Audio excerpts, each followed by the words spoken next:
Hey y'all, 'tis I, and welcome back to The Artist's Way, and welcome to week 5. I can't believe we're already over a month into it, but let's jump straight into the contents of this week's chapter. The first section of this chapter is called Limits. Now, I thought it was going to be more about the limits that other people put on us, I guess, but it really wasn't about that. Of course, it was more about the limits that we put on ourselves. My main takeaway from this section is that you shouldn't be afraid to be seen trying.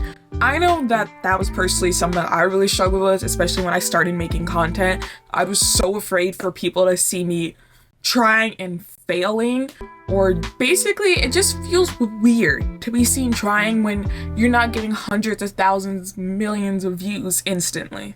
It's natural to not want to look bad, and creativity and art are one of the most misunderstood things on the planet. It's really easy for people to just write artists and art off as silly, unnecessary, not something that's really vital to who we are as a human population. So you just don't want to be embarrassed. You don't want to be seen trying because of this notion that we have created. The notion that starting off is embarrassing and cringeworthy, and of course, we don't desire that.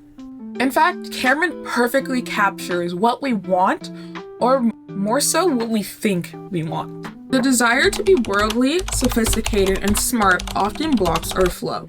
We don't want to look bad, and honestly, that's just an excuse. We're honestly really just scared.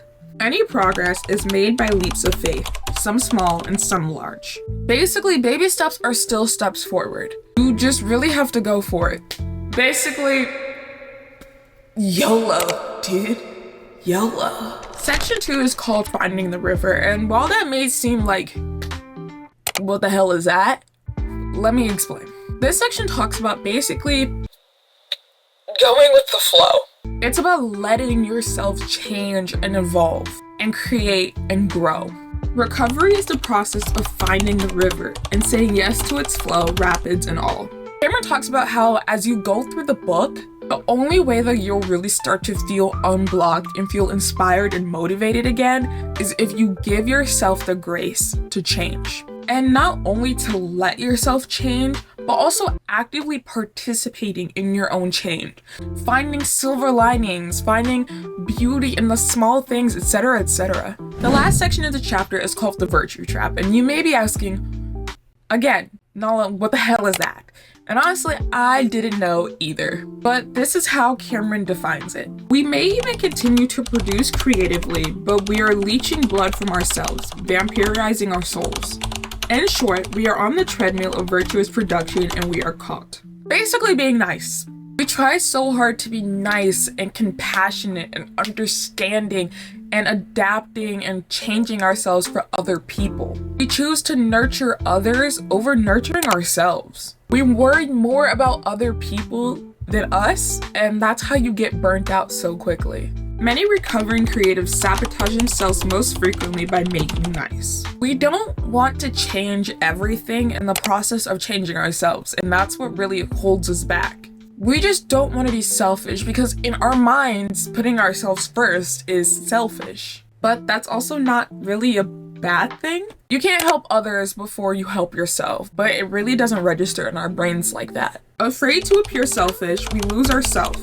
We become self-destructive. We end up pulling ourselves in these different directions, trying to make sure that we are there for other people. We don't feel like ourselves, and we end up getting bent over backwards, destroying ourselves in the process for other people. Most of which, honestly, probably aren't doing the same thing for us. We don't satisfy our needs before we try to satisfy the needs of others. But in the end, all of that self-destructive behavior will crash and burn too. So ask yourself, are you self-destructive? I really like the journal prompts at the end of this chapter. There's the virtue quiz, which basically has you fill in the blanks as honestly as possible. And it really does show you if you're serving others more than you're serving yourself. When I saw it, I didn't really think that much of it. But as I went through it, it got a lot deeper, especially in my mind, than I thought it would. And I was honestly pretty surprised at my answers. The second exercise is called the Forbidden Joys. Basically, you write down 10 things that you love or love to do, but you're not allowed to. This one was low-key hard for me because in my brain, I was just like,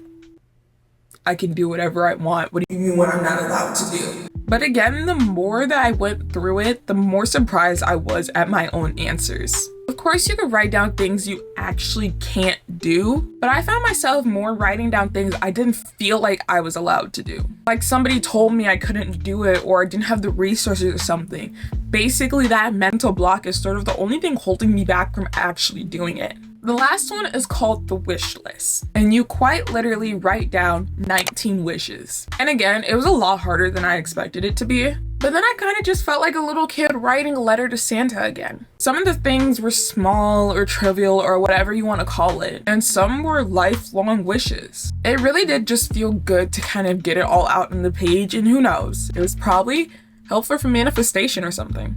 As for the morning pages, I've been feeling a little burned out this past week. Not with the pages itself, just kind of every other creative thing that I'm doing. And I've definitely been using the pages to rant and rave and just kind of try to pull myself out of this funk. The pages have helped me a lot in the past kind of have breakthroughs through blocked moments. So I have no doubt in my mind that the pages will help me this time. I just have to keep going like I'm going. I just hate the feeling of being blocked, which I guess is why we're on this journey in the first place. My artist date this week is nothing special.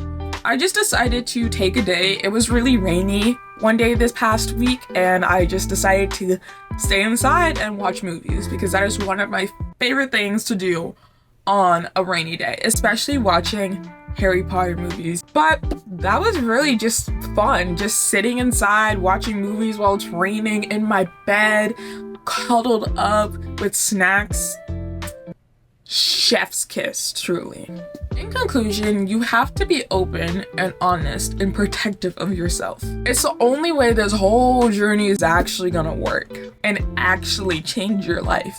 You have to put yourself first because, sad truth, no one else is gonna do it for you, so you better step up to the plate and do it yourself. Thank you guys so much for watching this video. If you liked it, make sure you like, subscribe, comment, and tell me what your favorite rainy day activity is to do. Okay, love you so much. Thank you for watching. Smooches, bye.